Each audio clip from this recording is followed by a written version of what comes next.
இப்போ தமிழ்நாட்டோட நிலைமை எப்படி இருக்குன்னா, திமுக காரங்களா மட்டும் இருந்தா போதும். என்ன வேணாலும் செய்யலாம், எது வேணாலும் செய்யலாம். யாரும் எதுவும் கேட்க மாட்டாங்க. கேட்கவும் முடியாது.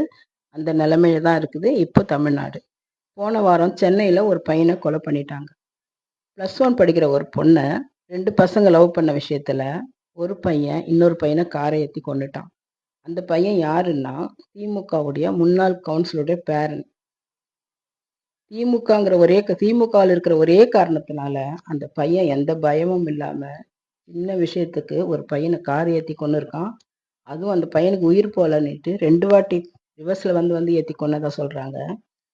அப்படி கொன்னுட்டு அத ஆக்சிடென்ட்டா பண்ணிடலான்னு பிளான் போட்டாங்க. ஆனா செத்து போனவனுடைய அம்மா விடல. கம்ப்ளைண்ட் குடுத்துட்டாங்க அந்த பையன் மேல. 2 நாள் கழிச்சு அந்த கவுன்சிலருடைய பேரன் வரான் சரண்டர் ஆவறதுக்கு. எப்படி வரான்னா 10 பேர் கூட அந்த பையன் கூட வராங்க. கொஞ்சம் கூட பயம் இல்லாம சரண்டர் ஆகுறான். போலீஸ் ஸ்டேஷன்ல அந்த பையனுக்கு அவ்வளோ மரியாதை குடுக்குறாங்க. இதுதான் இப்ப இருக்கிற தமிழ்நாட்டோட நிலைமை. திமுக காரர்கள் செய்யற பிரச்சனையால மக்கள் எந்த அளவுக்கு பாதிச்சிருக்காங்க. அப்படி இருக்கும்போது மக்களுடைய இதயத்துல எப்படி நம்முடைய முதல்வர் இருக்க முடியும்?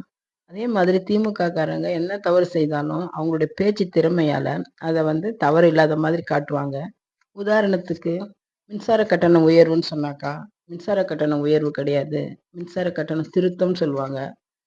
குடிகாரர்கள் சொன்னா, குடிகாரர் சொல்லாதீங்க. மது பிரியர்கள் சொல்லுங்கன்னு சொல்லுவாங்க. அதே மாதிரி கிட்னி திருடுறாங்கன்னு சொன்னாக்கா, கிட்னி திருட்டுன்னு சொல்லாதீங்க. கிட்னி முறைகேடுன்னு சொல்லுங்க அப்படின்னுவாங்க. மத்திய அரசு, ஒன்றிய அரசுன்னு சொல்லுவாங்க. அவங்களுடைய பேச்சு திறமையால இதெல்லாம் மறைக்க பார்க்குறாங்க. ஆனா கண்டிப்பா மக்கள் இதெல்லாம் பார்த்துக்கிட்டு தான் இருக்காங்க.